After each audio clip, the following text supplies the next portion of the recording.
যে যাতে করে তোমাকে এখন পর্যন্ত জানানো হইতেছে, তো সে তার জিন্দেগীর কৃত পাপগুলির কথা বললো যে এই গুনাহগুলি আমি করছি। তো হযরত ঈসা আলাইহিস সালাম বলেন, ঠিক আছে এবার আমার কবরে চলে যাও। তো ওই ব্যক্তি বলতেছে, হযরত আপনি যেহেতু আমাকে বের করলেন, তো আমার একটা আর্তনাদ, একটা ফরিয়াদ আপনি রাখেন। বলে কি ফরিয়াদ?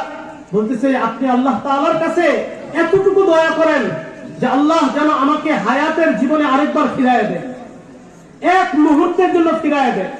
ঈসা আলাইহিস সালাম জিজ্ঞাসা করতেছিলেন, তুমি 70 বছর থেকে জ্বলতেছিলা, আর 1 সেকেন্ডের হায়াতের দুনিয়া এসে কি করবা? তো বলে, আপনি আল্লাহ তাআলার কাছে দোয়া করেন। হযরত ঈসা আলাইহিস সালাম দোয়া করলেন। তাফসীরের কিতাবের মধ্যে লেখে, ঈসা আলাইহিস সালাম দোয়া করলেন, মালিক তাকে একটা হায়াতের বিন্দু পরিমাণ একটু সময় দেন, দেখি সে কি করে।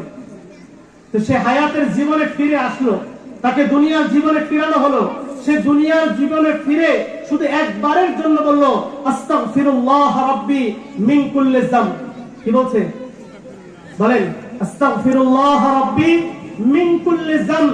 এতটুকু বলতে দেরি, তার সাথে সাথে আবার মওত আসতে দেরি হয়নি। কতটুকু সময় লাগছে? আধা সেকেন্ড। হ্যাঁ, 1 সেকেন্ডও পুরো লাগেনি, আধা সেকেন্ড হায়াত পায়া আস্তাগফিরুল্লাহ রাব্বি মিন কুল্লি যামব এতটুকু বলে আবার তার মওত হয়েছে। তো কিতাবের মধ্যে লেখে, হযরত ঈসা আলাইহিস সালাম দেখলেন, বলে তার মৃত্যু হওয়ার সাথে সাথে তার কবর থেকে জান্নাতের সুঘ্রাণ বের হওয়া শুরু করছে। সুবহানাল্লাহ। এতক্ষণ থেকে যে কবর থেকে বলে আগুনের লেলিহান শিখা বের হইতেছিল, ওই কবর থেকে এখন জান্নাতের সুঘ্রাণ বের হয়। হযরত ঈসা আলাইহিস সালাম হয়রান হয়ে গেছে।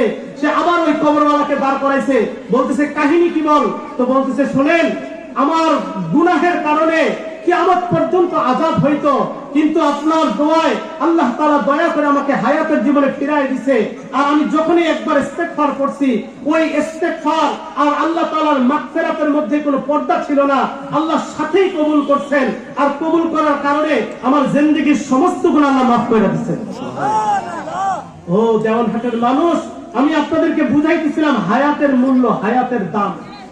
আজকে কত সময় চায়ের দোকানে কাটায় দেয় মুরব্বী বাবাজিরা, কত সময় বিড়ি সিগারেট খাইতে খাইতে সময় কাটায় দেয়, কিন্তু আজকের প্রত্যেকটা মুহূর্ত কত দামি ছিল। তো চলেন আজকের সময়গুলিকে কাজে লাগাই। এই মাহফিলে আসছিলাম নিজের ইসলাহ করার জন্য, বুঝ আনার জন্য। তো আল্লাহ তাআলা আমাদের প্রত্যেককে বুঝার তৌফিক দান করেন। সকলে আমিন। ওয়া আখিরু দাওয়ানা আলহামদুলিল্লাহি রাব্বিল আলামিন। আসসালামু আলাইকুম ওয়া রাহমাতুল্লাহি ওয়া বারাকাতুহু। আলহামদুলিল্লাহ, ধন্যবাদ মুফতি মোহাম্মদ